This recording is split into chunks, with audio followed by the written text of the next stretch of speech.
அன்பு ஆன்மீக தமிழ் அன்பர்களே நண்பர்களே, உங்கள் அனைவருக்கும் தமிழ் யூடியூப் சேனலின் இனிய தமிழ் வணக்கம்.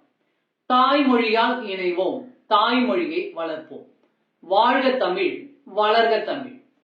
நமது சேனல் ஆன்மீக பதிவில் இன்று முதல் சைவ சமய 12 திருமுறைகளில் 1 முதல் 7 திருமுறைகளாக வருகின்ற தேவாரம் என்ற திருமுறையை ஒவ்வொன்றாக மூலமும் உரையுமாக அளிக்க உள்ளோம்.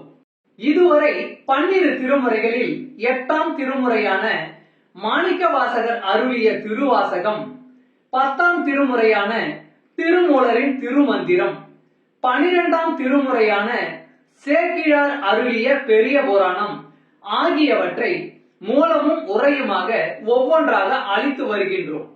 அந்த வகையில் தேவாரத்தையும் ஒவ்வொன்றாக மூலமும் உரையுமாக எளிய நடையிலும் தெளிவாகவும் மற்றும் விளக்கமாகவும் அளிக்க உள்ளோம், அளித்து வருகின்றோம்.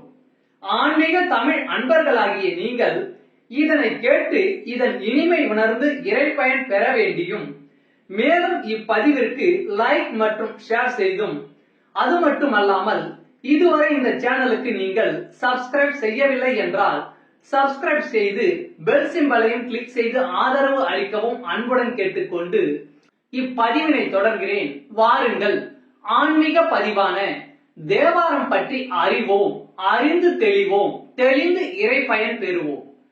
ஓம் நம சிவாய. திருச்சிற்றம்பலம். தேவாரம் என்பது சைவ சமய கடவுளான சிவபெருமான் மீது பாடப்பெற்ற 12 திருமுறைகளில் முதல் 7 திருமுறைகள் ஆகும்.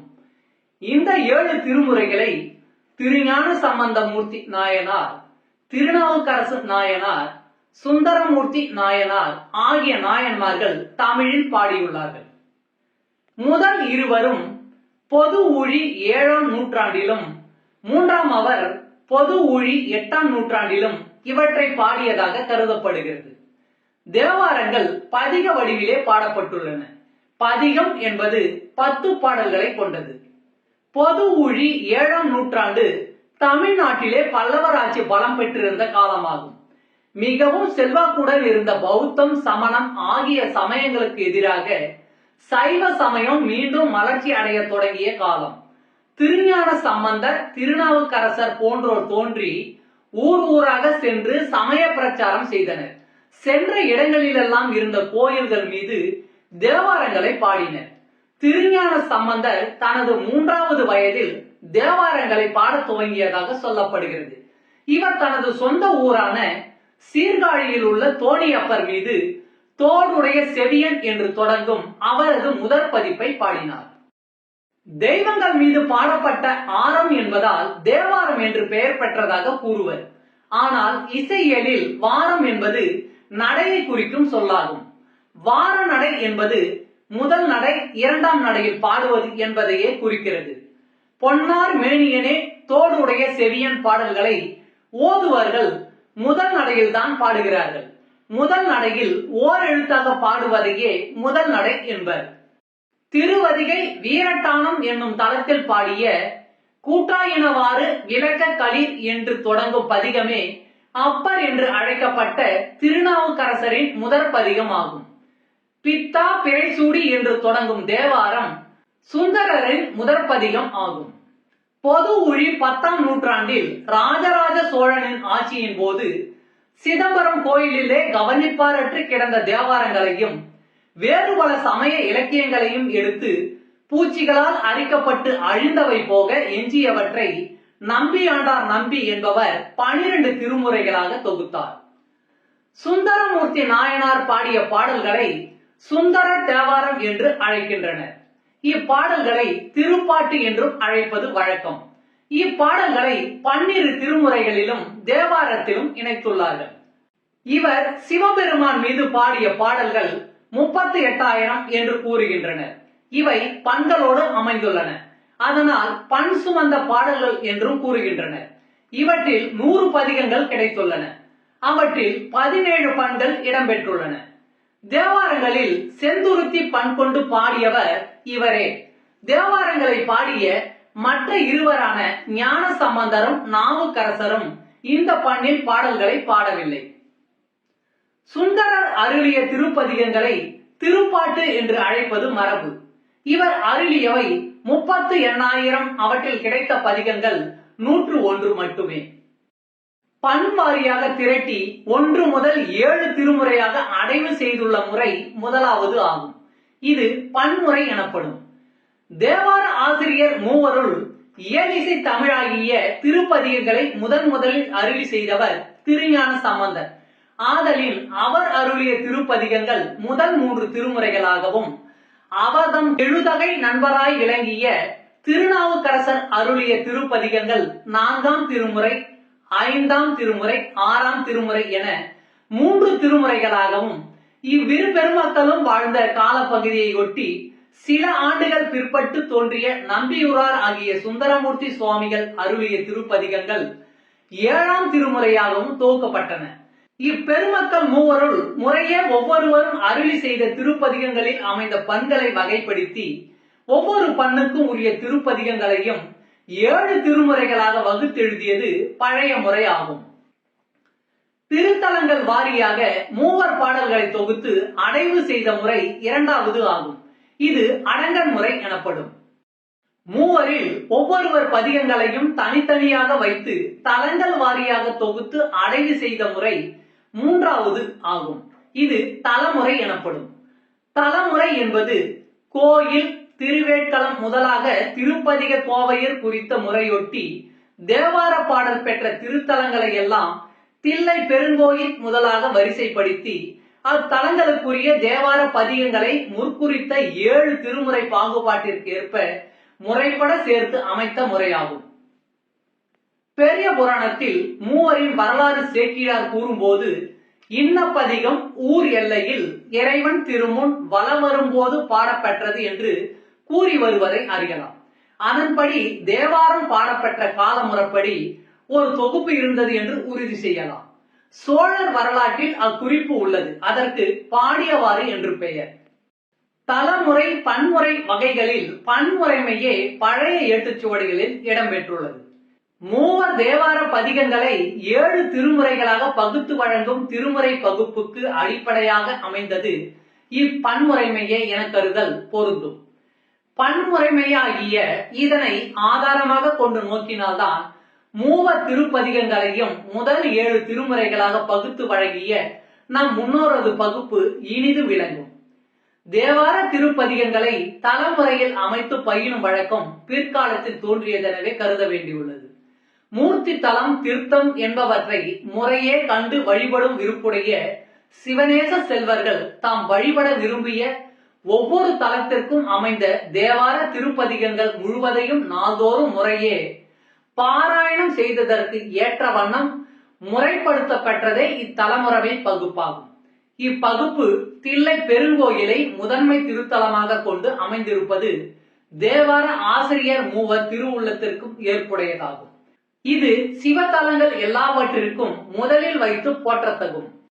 சிறப்புடைய திருத்தலம் என்ற நோக்கத்துடன் தில்லை பெருங்கோயிலை பற்றி அம்மூவரும் உளமோந்து பாடிய திருப்பாடற் குறிப்புகளால் நன்கு புலனாகும். இக்குறிப்பினை விளக்கும் முறையில் கோயில், திருவேட்களம், நெல்வாயில், கழிப்பாலை என தொடங்கும் திருப்பதிகை கோவை அமைந்திருத்தல் அறியத்தக்கதாகும். மேற்கூறித்த பன்முறை, தலமுறை என்னும் 2 வகை முறைகளுள் தேவார ஆசிரியர் காலந்தொட்டு இடையின்றி வழங்கி வருவதும் சைவ திருமுறைகள் 12 என்ற பகுப்பிற்கு நிலைக்களமாக அமைந்ததும் பன்முறைமையே ஆதலின் அம்முறையினை பின்பற்றி தேவார திருப்பதிகங்களின் அமைப்பினை நோக்குதல் ஏற்புடையதாகும். தேவார பாடல்களின் எண்ணிக்கையும் திருமுறை பாடியவர்களும். முதலாம் திருமுறை திருஞான சம்பந்தமூர்த்தி நாயனார் பாடல்கள் 1469. 2ஆம் திருமுறை திருஞான சம்பந்தமூர்த்தி நாயனார் 1331 பாடல்கள். 3ஆம் திருமுறை திருஞான சம்பந்தமூர்த்தி நாயனார் 1358 பாடல்கள். 4ஆம் திருமுறை திருநாவுக்கரசு நாயனார் 1070 பாடல்கள். 5ஆம் திருமுறை திருநாவுக்கரசு நாயனார் 1015 பாடல்கள். 6ஆம் திருமுறை திருநாவுக்கரசு நாயனார் 981 பாடல்கள். ஏழாம் திருமுறை சுந்தரமூர்த்தி நாயனார் 1026 பாடல்கள். மொத்தம் 8227 பாடல்கள் இதில் அமைந்துள்ளன. பண் அமைத்தவர் என்று பார்த்தால் இப்பொழுதுள்ளபடி தேவார பாடல்களுக்கு பண் அமைத்து கொடுத்தவர் ராசேந்திர பட்டணத்திலிருந்து ஒரு பெண்மணி என்று உவே சாமிநாத ஐயர் குறிப்பிடுகிறார். தேவார காலத்து இசைக்கருவிகள் என்று பார்த்தால் யாழ், வீணை, குழல், கிண்ணரி, கொக்கரி, சச்சரி, தக்கை, முழவம், மொந்தை, மிருதங்கம், மத்தளம், தமருகம், துந்துபி, குடமுழு, தத்தகலம், முரசம், உடுக்கை, தாளம், துடி, கொடுக்குட்டி முதலியன. இவற்றுள் பல பண்டை காலம் முதலே தமிழகத்தில் இருந்தவை. தேவாரத்தில் காணப்படும் பெரும்பாலான பண்கள் தமிழ்நாட்டிற்கு உரியவை. அவை பண்டை இசை நூல்களில் கூறப்பட்ட இசை நுணுக்கம் பொருந்தியவை.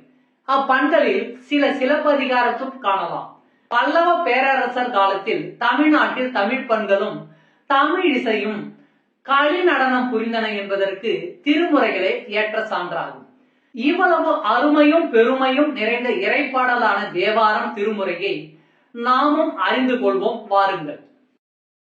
சைவ சமய திருமுறைகளில் முதல் திருமுறையான தேவாரம் திருஞான சம்பந்த பெருமான் அருளி செய்த திருக்கடைக்காப்பு.